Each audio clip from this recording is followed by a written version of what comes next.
അനാവശ്യമായ കാര്യങ്ങൾ ഇടപെട്ട അവസാനം കിട്ടുന്നത് ഇതാണ്. താഴെ വീണ് അവനെ അയാൾ ചവിട്ടുകയും ചെയ്തു.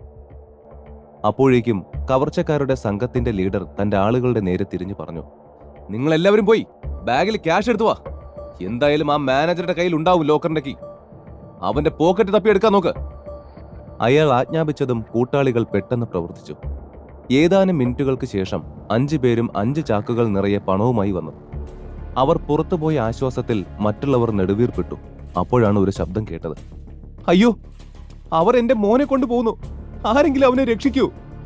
ആ കുട്ടിയുടെ അച്ഛൻ നിലവിളിച്ചുകൊണ്ട് പറഞ്ഞു. ഈ പ്രശ്നം തീർന്നില്ലെന്ന് ഋഷിക്കും ഗൗരിക്കും മനസ്സിലായി.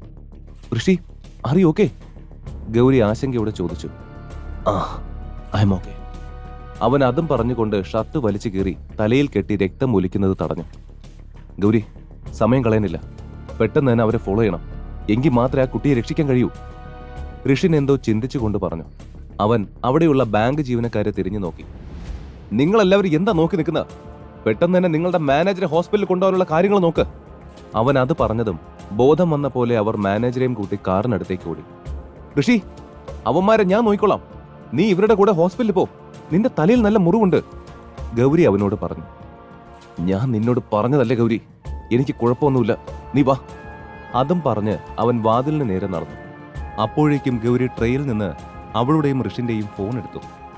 എന്നിട്ട് അവളുടെ സ്റ്റേഷനിലേക്ക് വിളിച്ച് കാര്യങ്ങൾ പറഞ്ഞു. സ്ഥലവും ബാക്കി ഡീറ്റെയിൽസും പറഞ്ഞു കൊടുത്ത് അവൾ ഫോൺ വെച്ചപ്പോഴേക്കും ഋഷി വണ്ടി എടുത്ത് വന്നിരുന്നു. ഗൗരി കയറി ഇരുന്നപ്പോൾ തന്നെ അവൻ നല്ല സ്പീഡിൽ വണ്ടി വിട്ടു.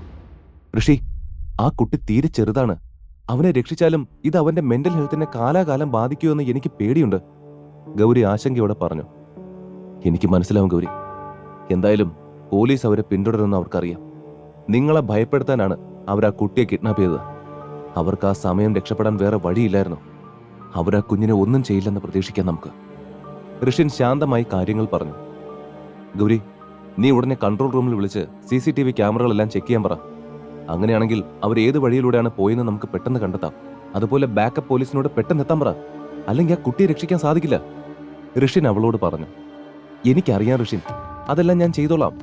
ഞാനൊരു ACP ആണ്, നീ അത് മറന്നു തോന്നുന്നു. അവൾ അല്പം നീരസത്തോടെ പറഞ്ഞു. എന്നാലും അവൻ പറഞ്ഞതുപോലെ ചെയ്തു. അതേസമയം അവരുടെ കയ്യിൽ നിന്ന് രക്ഷപ്പെട്ടു പോകുന്ന മോഷ്ടാക്കൾ അതോർത്ത് സന്തോഷിച്ചു. ഹോ, അങ്ങനെ നമ്മൾ വിചാരിച്ച പോലെ തന്നെ നമ്മൾ പൈസ അടിച്ചെടുത്തു. കൂട്ടത്തിൽ ആരോ ഒരാൾ ആവേശത്തോടെ പറഞ്ഞു. പക്ഷെ എനിക്ക് തൃപ്തിയായില്ല. ഞാൻ ഇതിൽ കൂടുതൽ പ്രതീക്ഷിച്ചു. ഇത്രയും വലിയ ബാങ്കായിട്ട് വെറും 10 കോടി രൂപ പോലും ഇല്ല അവിടെ. സംഘതലവൻ ഇഷ്ടക്കേടോടെ പറഞ്ഞു. ഇതിനിടെ വണ്ടി ഒന്ന് കുലുങ്ങിയപ്പോൾ നേരത്തെ കിട്ടിയ അടിയുടെ വേദന എല്ലാവർക്കും വീണ്ടും അനുഭവപ്പെട്ടു. അയ്യോ, അവളെ എന്റെ കൈ കിട്ടിയുണ്ടല്ലോ. ഓ, അവളുടെ അടി എന്തൊരു ശക്തിയാ. എനിക്ക് വേദന മാറുന്നില്ല. എനിക്ക് തോന്നുന്നത് അവൾ കരാട്ടയിൽ ബ്ലാക്ക് ബെൽറ്റ് ആണെന്നാ. എന്റെ വയർ ഇപ്പോഴും വേദന എടുക്കുന്നു. ഒരാൾ തന്റെ വയർ അമർത്തി പിടിച്ചുകൊണ്ട് പറഞ്ഞു. അപ്പോൾ മറ്റവനോ? ഒന്നും അറിയാത്ത ഒരു കൊച്ചുകുട്ടിയെ പോലെ ആയിരുന്നു അവൻ. എന്നെ ആദ്യത്തെ അടി അടിച്ചപ്പോ തന്നെ എന്റെ ജീവൻ പകുതിയും പോയി. ഒരു നിമിഷം കൊണ്ട് ഞാൻ മരിച്ചു സ്വർഗം കണ്ടു. അവൻ മനുഷ്യൻ തന്നെയാണോ എന്തോ? മറ്റൊരാൾ പുലമ്പി. അപ്പോഴാണ് കാർ ഓടിച്ചിരുന്നയാൾ യാദൃശികമായി റിയർ വ്യൂ മിററിലേക്ക് നോക്കിയത്. അതോടെ അവന്റെ മുഖം ആകെ മാറി. ഏയ്, നമ്മളെ ആരോ ഫോളോ ചെയ്യുന്നുണ്ട്. ബാങ്കിൽ വെച്ച് നമ്മളെ അടിച്ച ആളെ പോലെയുണ്ട് അവനെ കാണാൻ. ആ പോലീസുകാരും കൂടെ ഉണ്ടെന്ന് തോന്നുന്നു. അയാൾ പറഞ്ഞതും മറ്റുള്ളവർ പരിഭ്രാന്തരായി. പിന്നെ അത് അവരൊന്നും ആകില്ല. ഞാൻ അവനെ ഗൺ വെച്ച് അടിച്ചതല്ലേ, അതും തലയ്ക്കാണ് അടിച്ചത്. എന്നിട്ടും അവൻ വണ്ടി ഓടിച്ച് വരാൻ നിൽക്കുവോ? ആശ്ചര്യത്തോടെ മറ്റൊരാൾ ചോദിച്ചു. നിങ്ങളെല്ലാവരും ഇപ്പൊ എന്തിനാ പേടിക്കുന്നത്? അവർ 2 പേരല്ലേ ഉള്ളൂ, വരട്ടെ. നീ തൽക്കാലം നല്ല സ്പീഡിൽ വിട്ടോ. നേരെ നമ്മുടെ താവളത്തിലേക്ക് വിട്. അവിടെ എത്തിയിട്ട് നോക്കാം ബാക്കി. നേതാവ് നിസ്സംഗനായി പറഞ്ഞു. അവന്റെ വാക്കുകൾ കേട്ട് അവന്റെ ആളുകൾക്ക് അല്പം ധൈര്യമായി. എന്നാലും അവരിൽ ചിലർക്ക് കൺഫ്യൂഷൻ ഉണ്ടായിരുന്നു. അവന് വെടിയേറ്റതാണ്. ഞാൻ എന്റെ കണ്ണുകൾ കൊണ്ട് കണ്ടതാത്. അത് കഴിഞ്ഞ് 10 മിനിറ്റിന് ശേഷം അവന്റെ തലയിൽ ഗൺ വെച്ചു അടിച്ചു. രക്തം വരെ വന്നു.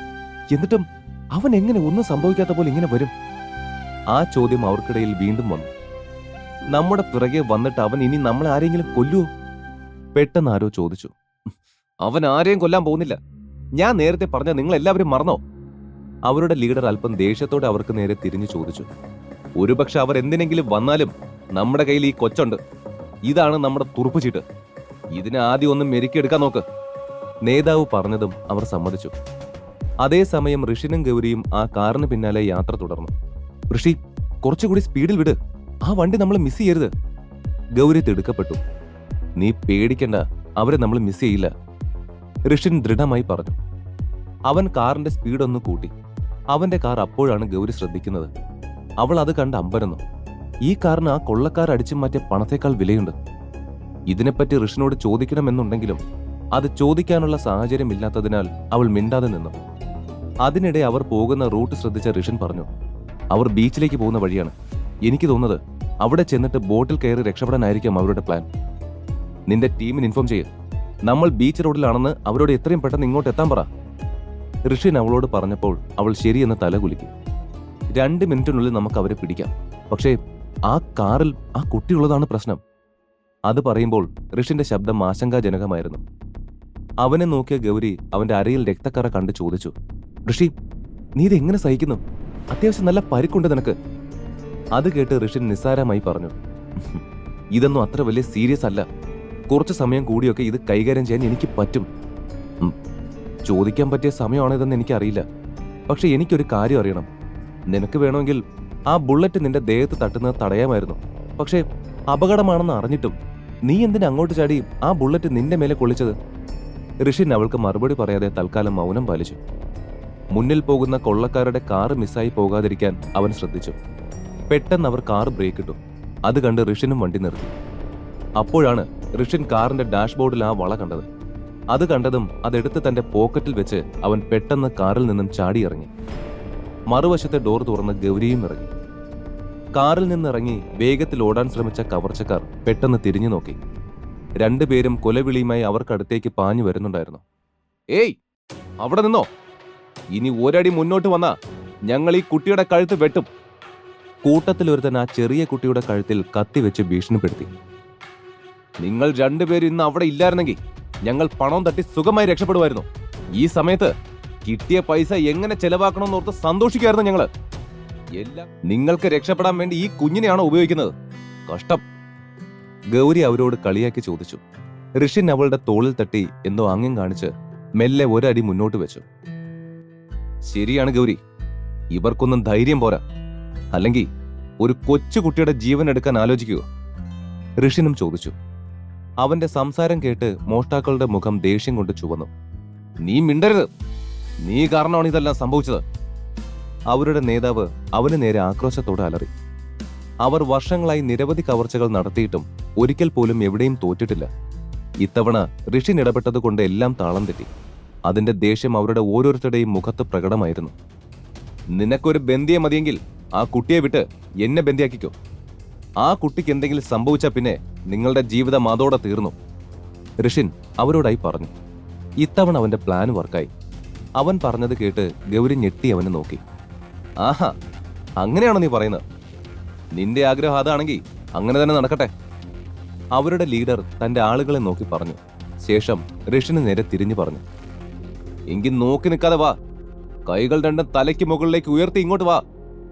അയാൾ തോക്ക് കാണിച്ച് ഭീഷണിപ്പെടുത്തിക്കൊണ്ട് പറഞ്ഞു. ഋഷിൻ ഒന്നും മിണ്ടാതെ മെല്ലെ കൈകൾ ഉയർത്തി അവർക്കടുത്തേക്ക് നടക്കാൻ തുടങ്ങി. ഋഷി, നിനക്കെന്താ ഭ്രാന്തായോ? നീ എന്തിനാ ഇങ്ങനെ ചെയ്യുന്നത്? ഗൗരി അവൻ പോകുന്നത് കണ്ട് ചോദിച്ചു.